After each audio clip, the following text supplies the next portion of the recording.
Hello guys, মোৰ YouTube চেনেলৰ অন্য এটা ভিডিঅ'লৈ আপোনালোকক সকলোকে স্বাগতম জনাইছোঁ। কি খবৰ বাৰু আপোনালোকৰ ভালনে?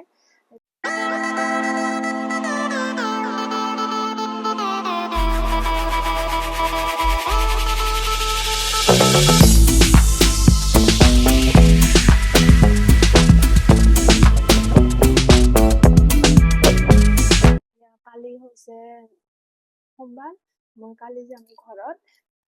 পূজা বুলিয়ে যাম আৰু মানে ইয়াতে হাজবেণ্ডে তাই মেকআপৰ পূজা দেখুৱাব, তাৰ কাৰণে ভাবিছোঁ বহুত দিন হ'ল ঘৰত যোৱা নাই, সেইকাৰণে মই ঘৰত যাম কালি। আৰু এইফালে বেগখন দেখিছে, বস্তু পেকিং কৰি ৰেডি, দুখন বেগ লৈ গৈছোঁ আৰু বেছি কাপোৰ নিনিও। নতুন যে কুৰ্তা লৈছোঁ সেইটো লৈছোঁ আৰু মেখেলা চাদৰ যে দেখুৱাইছিলোঁ সেইটো লৈছোঁ, চিলাম ঘৰত যাই, তাৰ কাৰণে সেইখিনি লৈছোঁ আৰু বেলেগ একো লোৱা নাই। আৰু মেকআপৰ বস্তু লৈছোঁ অলপমান, সেয়ে বাছ।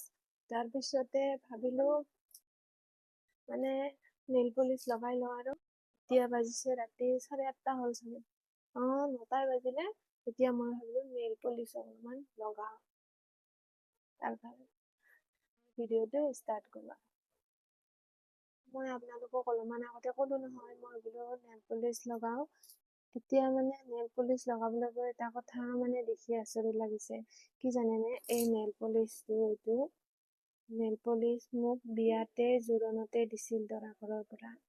এতিয়া বিয়া হোৱা এবছৰে হ'ব আৰু ডিচেম্বৰ পৰিলে। কিমান দিন হ'ল নেইল পলিচ এতিয়াও ভালে আছে, মানে এতিয়াও মানে লগালেও শুকুৱাই নাই। আচৰিতটো। আৰু এনেহ'লে নেইল পলিচবিলাক বেছি দিন নাযায়, মানে শুকায়ে যায়। তাৰপিছত এইটো দেখি মই আৰু এইটো ভাবিলোঁ শুকাইছে চাগে, ইয়াতে আছিলে মানে কোৱাৰ্টাৰত লৈ আহিছিলোঁ লগতে। তাৰপিছত তেনেকে লগোৱাই হোৱা নাই। মই আৰু প্ৰথমতে কোৱাৰ্টাৰত আহি কেইদিনমান থাকি গুচি গ'লোঁ। তাৰপিছতে ঘৰতে 2 মাহমান থাকিলোঁ। তাৰপিছত আকৌ আহিলোঁ, তেতিয়াতো লগোৱাই হোৱা নাই, ইয়াতে আছে, এইটো লৈ যোৱাই নাই, তেনেকে আছে, ভালেখিনি আছে যেনিবা। তাৰপিছতে এতিয়া লগাই চালোঁ, দেখোঁ শুকুৱাই নাই। মোৰ এবছৰে হ'ব আৰু নেইল পলিচটোৰ এবছৰে হ'ব, এতিয়াও শুকোৱা নাই। চাবচোন, দেখাই আছোঁ মই। কি ধুনীয়াকে লাগিছে দেখিছেনে? চাওকচোন কিমান ধুনীয়াকে লাগিছে দেখিছে। মই আৰু ভাবিছোঁ শুকাই গৈছে চাগে, নালাগিবই। এনে চাওঁ ৰ'ব লগাই, দেখো যে লাগিছে একদম ধুনীয়াকে, হয়নে? গোটেই বস্তু পাতি ৰেডি কৰি ল'লোঁ, ভৰাই লৈ পেলাই এতিয়া বনাইছোঁ ভাত। লওকচোন, তাতে বনাইছোঁ বইল আৰু মাংস। এইফালে ব্ৰইলাৰ মাংস বনাই দিছোঁ আৰু এইফালে এইটো ভাত হৈ গৈছে।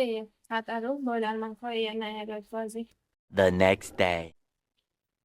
এতিয়া বাজিলে 11টা, 11:30 হ'ল। ওলাই মেলি ৰেডি ঘৰত যাব কাৰণে।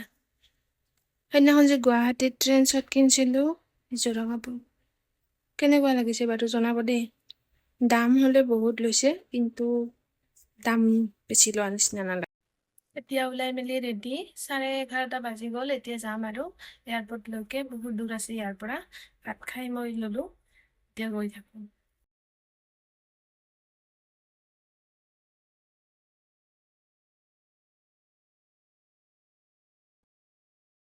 আৰু এতিয়া আহি পালোঁ এয়াৰপৰ্ট, শিলচৰ এয়াৰপৰ্ট।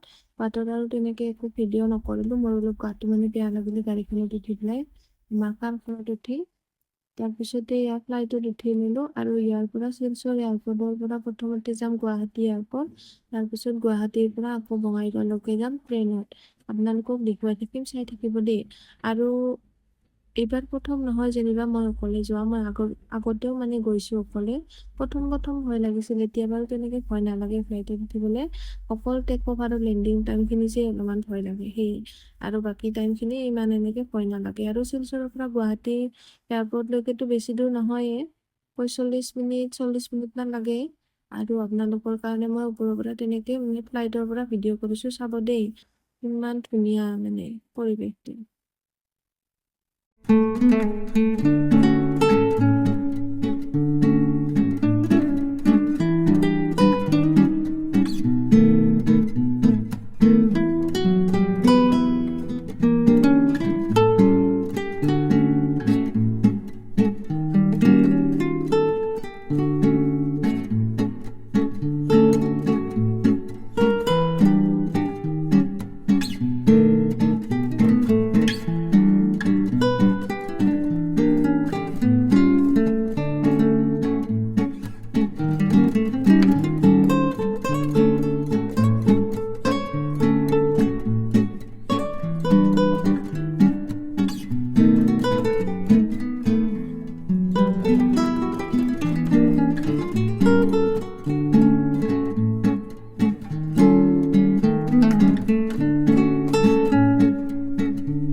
এতিয়া আহি পালোঁ গুৱাহাটী এয়াৰপৰ্ট। গুৱাহাটী এয়াৰপৰ্ট আহি পাওঁতে 3:05 মান হৈছে আৰু ইয়াৰ পৰা গাড়ী লৈ এতিয়া যাম গুৱাহাটী ট্ৰেইন ষ্টেচনলৈকে। তাতে ট্ৰেইন আছে, 4:30 বজাত ট্ৰেইন আছে আৰু পাপা আহিছে নিবৰ কাৰণে গুৱাহাটীলৈকে।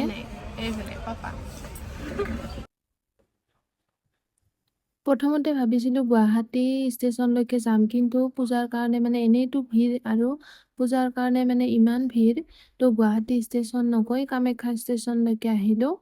আৰু গুৱাহাটী ষ্টেচন গ'লে হয়তো ট্ৰেইনখন নাপাবও পাৰোঁ, দেৰি হ'ব পাৰে জামত, ট্ৰেফিক জামত। সেইকাৰণে তালৈকে নগৈ কামাখ্যা ষ্টেচনলৈকে আহিলোঁ আৰু ইয়াতে অলপ টাইম হ'ল, যেনিবা আধা ঘণ্টামান ৰখি ইয়াত ট্ৰেইন আহিবৰ হ'ল আৰু এতিয়া ইয়াত ট্ৰেইন আহি গ'ল আৰু এতিয়া ঘৰলৈ গৈ থাকোঁ আৰু।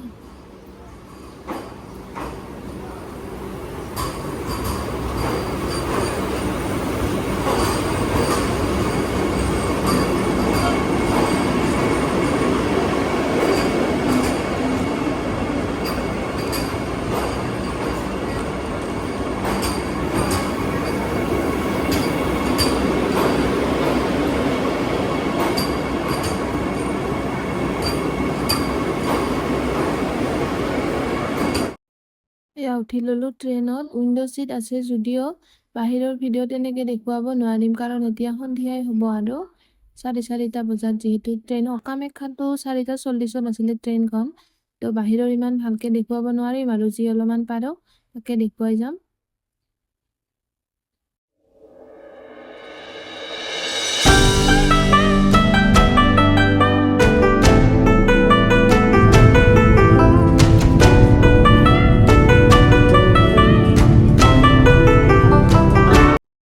চাংচাৰী ষ্টেচন এৰাৰ পিছতে এয়া দিলে এতিয়া ইভিনিং স্নেক্স। কিবা কিবি দিছে বাৰু, কচৰি আৰু এনেকৈ চিৰা ভাজি, জুচ আৰু চাহও দিছে। মই চাহ লোৱা নাই, মই কফিটো এক্সচেঞ্জ কৰি ল'লোঁ বাৰু।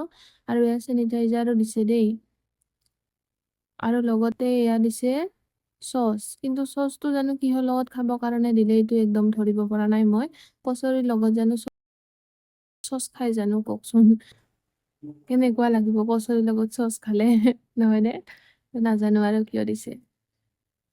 আৰু এতিয়া মই খাই লওঁ দেই। আৰু এই খোৱা টাইমত যে মই ভিডিঅ'টো কৰিলোঁ এনেকৈ, ওচৰৰ মানুহ এজনে মানে সেইফালৰ ছাইডৰ মানুহ এজনে চাই আছে, বোলে কি কেমেৰা কৰিছেনো এইটো, খোৱাটো তেনেকৈ ভাবিছে চাগে। তথাপি মইতো ভিডিঅ' কৰিবই লাগিব, আপোনালোকক দেখুৱাব লাগিব যিহেতু, সেইকাৰণে।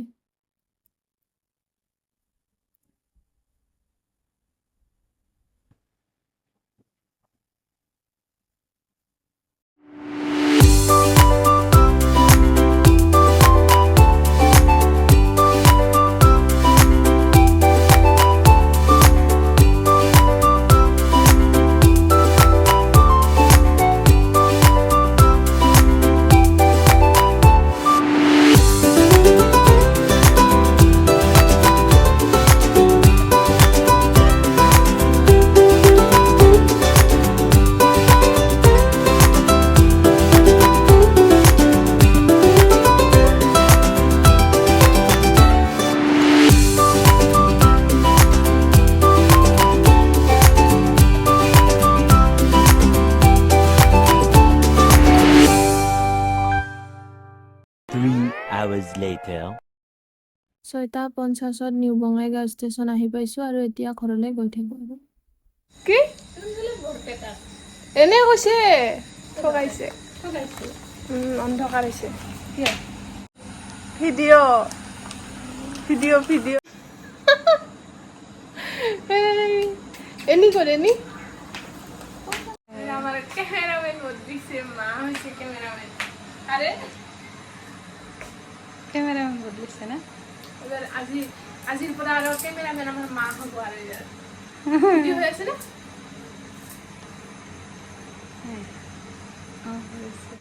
এই যে পায়স খাই আছো, মায়ে বনাইছে পায়স খাই আছো এইবাৰ ঘৰত আহি। এনে দেখাই দিছো।